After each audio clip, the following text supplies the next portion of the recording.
دیکھیے میں چند باتیں اپنے بارے میں ذرا بارے گراں نہ گزرے تو عرض کر دوں. تحدیثاً للنعمہ، کوئی اپنی بڑائی نہیں، بلکہ ایک بڑا عجیب سا مصرع ذہن میں آیا تھا، وہ میں نے لکھ لیا تھا کہ میرا مزاج لڑکپن سے عاشقانہ تھا.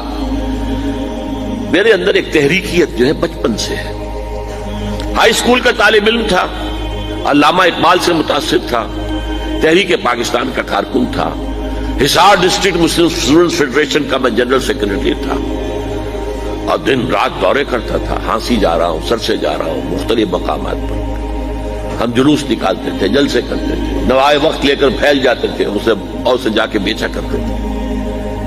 اس کے بعد 10 سال میں نے اپنی زندگی کے جو ہے جماعت اسلامی کے نظر کیے ہیں، اور اسے بہت کچھ پایا بھی ہے، اپنی توانائیاں دی بھی ہیں، پایا بھی ہے. لیکن پھر یہ دیکھ کر کہ وہ انتخابی سیاست کی دلدل میں پھنس گئی ہے، اپنا اختلاف رائے پوری طرح پیش کر کے، اور جب معلوم ہوا مولانا مودودی مرحوم کا فیصلہ کہ ہم نے تو اسی راستے پر چلنا ہے، تو ہم نے کہا قالوا سلاما، پھر ہم علیحدہ ہو گئے. علیحدہ ہونے والے بڑے بڑے لوگ تھے، مولانا امین حسن اصلاحی، عبدالغفار حسن، عبدالرحیم اشرف، شیخ سلطان احمد، بڑے بڑے لوگ تھے.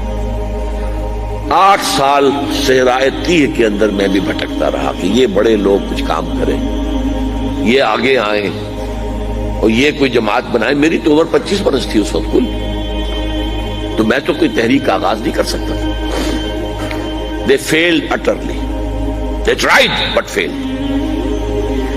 سن 65 میں فیصلہ کیا کہ اب جو بھی ہو مجھے تو اپنی قبر میں اترنا ہے اور جواب دینا اللہ کے ہاں. تب میں نے نقل مکانی کی اور میں لاہور آیا.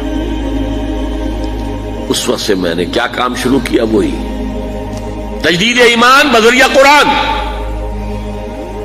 قرآن کے دائرے، حلقے، دائرہ ہائے مطالعہ قرآن، حلقہ ہائے مطالعہ قرآن، درس قرآن، یہ میری کچھ دنوں تک پریکٹس بھی جاری رکھی ہے، مشق سخن جاری، اور چکی کی مشقت بھی چلتی رہی. لیکن پھر چھوڑ دیا میں نے سب کچھ. آج سمجھئے کہ 35 برس ہو گئے کہ میں نے 1 منٹ، 1 لحظہ دنیا کمانے کے لیے صرف نہیں کیا. پروفیشن ترک کر دیا 70 کے اندر، 71 کی شروع. پھر تنظیم قائم کی ہے. یہ قرآن کی محنت سے انجمن خدام القرآن قائم ہوئی، اس کی ذیلی شاخیں قائم ہوئی. کراچی میں ہوئی، ملتان میں ہوئی، فیصل آباد میں ہوئی، پنڈی میں ہوئی، پشاور میں ہوئی، کوئٹہ میں ہوئی. ان کے تحت قرآن اکیڈمیاں بنی، ہر جگہ نہیں، کچھ جگہوں پر.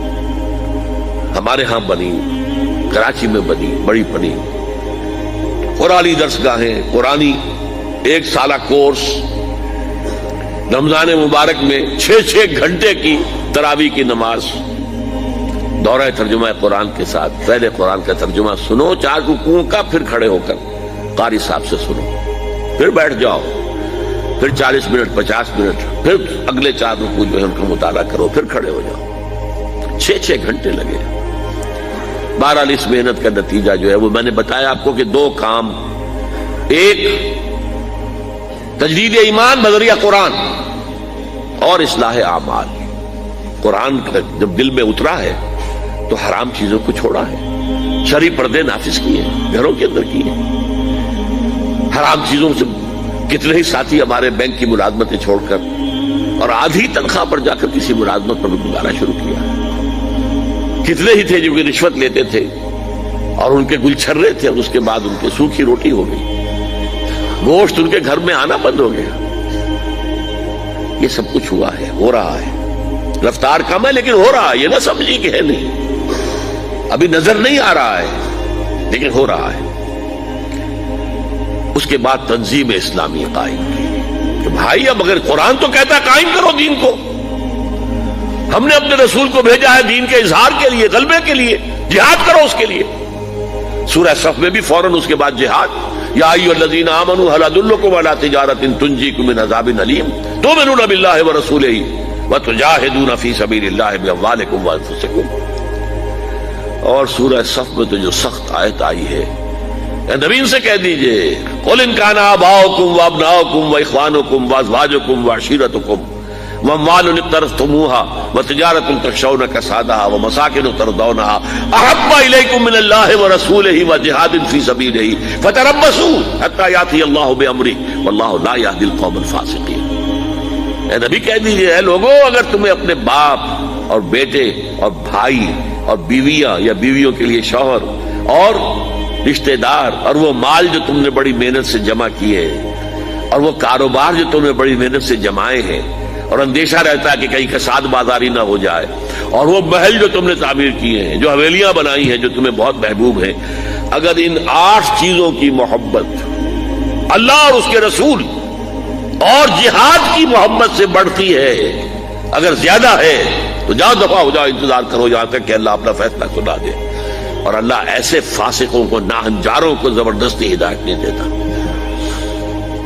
تو آؤ بھائی اب اٹھو، قرآن تو یہ کہہ رہا، قرآن پڑھا ہے تو اب قرآن کی پکار پر لبیک کہو. لہذا اس پر پھر تنظیم اسلامی ہم نے قائم کی ہے.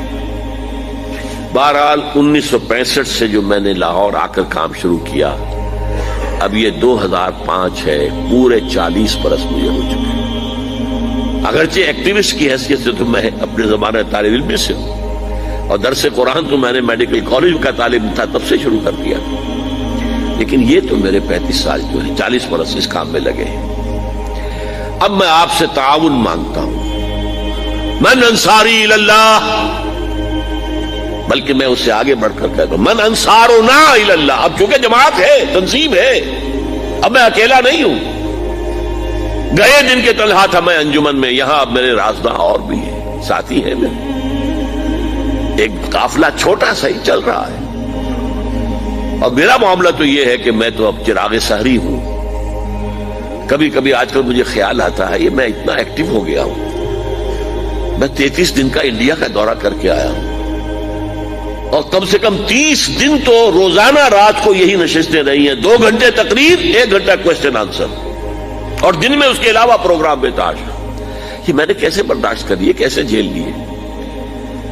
میں ڈائبٹیز کا مریض ہوں، میں بلڈ پریشر کا مریض ہوں، میرے کمر کے اندر 2 جگہ پر جو ہے لین ہے، میرے گھٹنوں کا آپریشن ہو چکا ہے، میں کھڑا نہیں رہ سکتا، میں زیادہ دیر بیٹھ نہیں سکتا. یہ تقریر میں بیٹھا ہوا ہوں، ویسے بیٹھنا پڑے مجھے 15 منٹ تو میرے کمر میں درد شروع ہو جائے گا.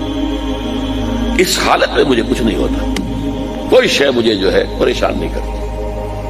لیکن ویسے تو میں 15-20 منٹ بھی بیٹھوں گا تو میری کمر میں تکلیف ہو جائے گی. کھڑا رہنا تو ممکن ہی نہیں ہے، بیٹھ کر نماز پڑھ رہا ہوں. تو میرا خیال ہوا یہ چراغ سحری جیسے چراغ بجھنے سے پہلے بھڑکتا ہے، شاید یہ کیفیت میری ہے، واللہ عالم. بہرحال میں آخرت کے لیے بہت آگے گئے، باقی جو ہے تیار بیٹھے. میں اس کے لیے 10 سال سے منتظر ہوں، اور اپنے لیے اس وقت سے میں کہہ رہا ہوں کہ بھائی میں نے جو کام کرنا تھا میں نے کر لیا. اب اللہ اگر کوئی اور کام لے رہا ہے تو یہ تو نافلۃ منہ، ان کی طرف سے ایک نفل ہے جو ہے، ورنہ میں اپنا کام کر چکا تھا. اب مجھے اولین تعاون جو آپ سے درکار ہے آج، میری بات کو اچھی طرح سمجھنے کے لیے کچھ تھوڑے سے پیسے اور کچھ تھوڑا سا وقت صرف کیجیے. چند کتابوں کا مطالعہ کیجیے پوری طرح گہرائی کے ساتھ، اور نوٹ اس کے اوپر کیجیے. مجھ سے اختلاف ہو تو بیان کیجیے آ کر.